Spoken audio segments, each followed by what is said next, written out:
ప్రియులారు, ఈరోజు కీర్తన 40 అధ్యాయం 8వ వచనంలో ప్రభు ఈ రీతిగా మాట్లాడుతున్నారు. భక్తుడైన దావీదు ఈ రీతిగా చెబుతా ఉన్నాడు, దేవా నీ చిత్తము నెరవేర్చుట నాకు సంతోషము. Praise the lord. ఈరోజు దేవుని చిత్తము నెరవేర్చటం మరి ప్రియులారా నీకు మరి ఇష్టంగా ఉందా, సంతోషంగా ఉందా? మరి భక్తుడైన దావీదు గారు చెప్తున్నారు, దేవుని చిత్తం నెరవేర్చడం నాకు ఎంతో సంతోషం అంటున్నాడు. అనగా దేవుని ఇష్టము, దేవుని అభిప్రాయము, దేవుని యొక్క మరి అభీష్టానికి లోబడ్డం నాకు చాలా ఇష్టమని భక్తుడైన దావీదు చెప్తా ఉన్నారు. మరి ఈరోజు ప్రభు యొక్క చిత్తానికి మనం లోబడుతున్నామా? ప్రభు చిత్తాన్ని నెరవేర్చడం మన జీవితంలో మరి ఇష్టంగా భావిస్తున్నామా? భక్తుడైన దావీదు తన జీవితంలో దేవుని చిత్తము నెరవేర్చడం కొరకు మరి ఎంతగానో ఆశపడుతున్నాడు. మరి నిజంగా ఎంత ఆశ ఉంటే దేవుని చిత్తం నెరవేర్చాలని భక్తుడైన దావీదు అనుకోగలుగుతాడు? మరి ఎంత ఇష్టం ఉంటే, దేవా నీ చిత్తమే నా జీవితంలో నెరవేరాలి, నీ చిత్తం నెరవేర్చడం కోసం నేను జీవిస్తున్నాను, నీ చిత్తం నెరవేర్చడం నాకు ఎంతో సంతోషము, నీ ఇష్టమే నా జీవితంలో నెరవేరాలి అని దావీదు చెప్తున్నాడు.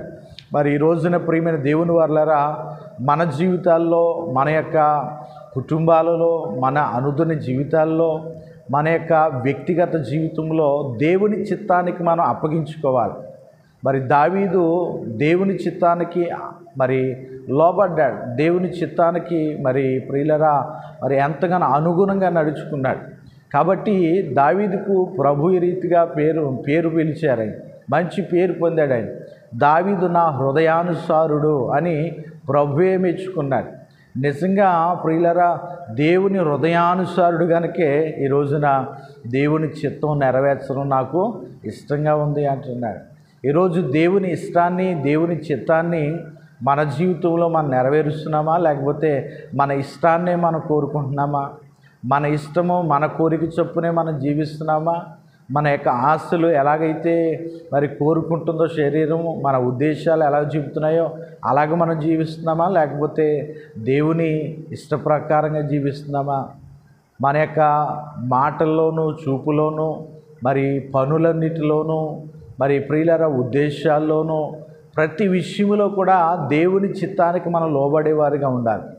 ఎందుకంటే దావీదు దేవుని చిత్తం నెరవేర్చడమే నాకు సంతోషం అంటున్నాడు. మరి ఈరోజు నీకేం సంతోషంగా ఉంది? మరి మంచి ప్రియులరా మంచి వస్త్రాలు వేసుకోవడం ఇష్టం అని చెప్పేసి చాలామంది ప్రియులరా మరి వస్త్రాలు లేకుండా మరి చాలా దరిద్రమైనటువంటి ప్రియులరా బట్టలు వేసుకుని తిరుగుతున్నారు.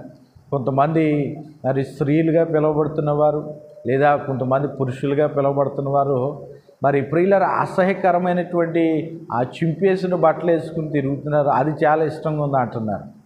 కొంతమంది ప్రియులరా మంచి బంగారం ధరించుకోవడం చాలా సంతోషంగా, ఇష్టంగా ఉంది అంటున్నారు. కొంతమంది ప్రియులరా మరి చూసినట్లయితే మంచి ఒక బిర్యానీ తినడం అంటే చాలా ఇష్టం అంటున్నారు. అది నాకు సంతోషం అంటున్నారు. What is your happiness in Jesus?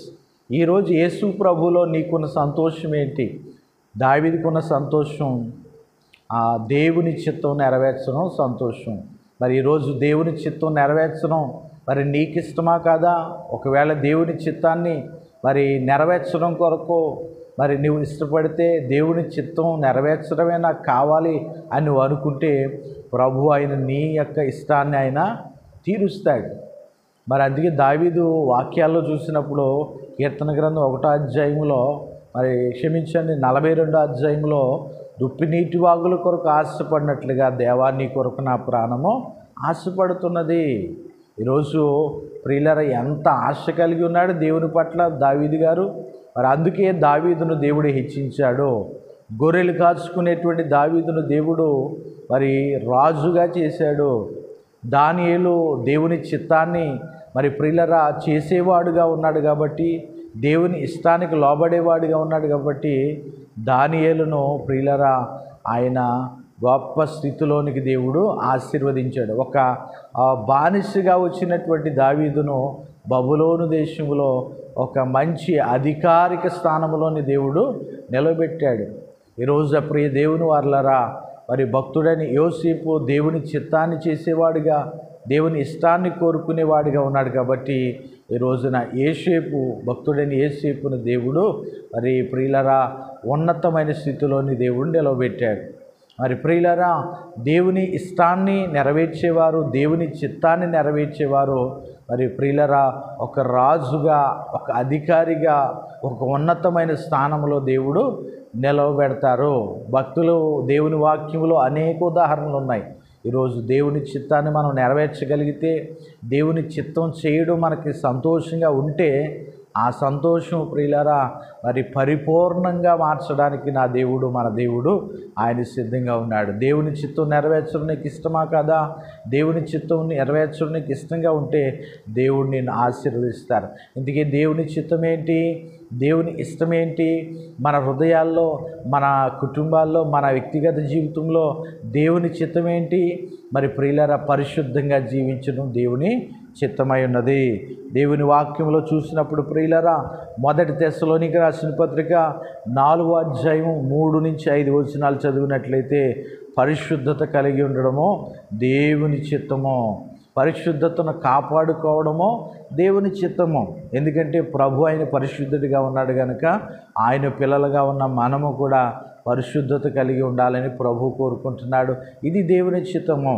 ప్రియమైన దేవుని బిడ్డలారా, అదే మొదటి తెస్సలోనికి రాసిన పత్రిక 5:16-17 వచనాల్లో ప్రభు చెబుతున్నాడు, ప్రతి విషయమునందు దేవునికి కృతజ్ఞతాస్తుతులు చెల్లించడము దేవుని చిత్తము. అవును ప్రియులారా, ప్రతి విషయములో దేవునికి కృతజ్ఞతాస్తుతులు చెల్లించాలి. We should give thanks to the lord.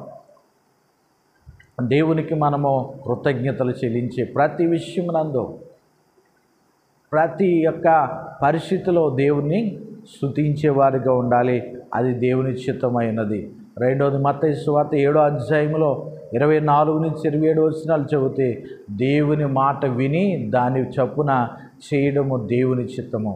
ఈరోజు మరి ప్రభు చిత్తం చేయడానికి నీవు ఇష్టముగా భావించినట్లయితే, దేవుని చిత్తం చేయడం నీకు సంతోషంగా ఉన్నట్లయితే, ఆ రోజు దావీదును దేవుడు ఆశీర్వదించినట్లుగా, ఆ రోజున దానియేలును దేవుడు ఆశీర్వదించినట్లుగా, ఆ రోజున ఒకానొక దినాన్ని యోసేపును దేవుడు హెచ్చించినట్లుగా నిన్ను కూడా ఆయన హెచ్చించడానికైనా సిద్ధంగా ఉన్నారు. మరి ఈరోజు దేవుని చిత్తం చేయడం నీకు సంతోషమైతే ప్రభు నిన్ను కూడా హెచ్చించడం ఆయనకి సంతోషంగా ఉంటుంది. అటు రీతిగా ప్రభు మిమ్మల్ని ఆశీర్వదించునుగాక. God bless you all. Praise the lord.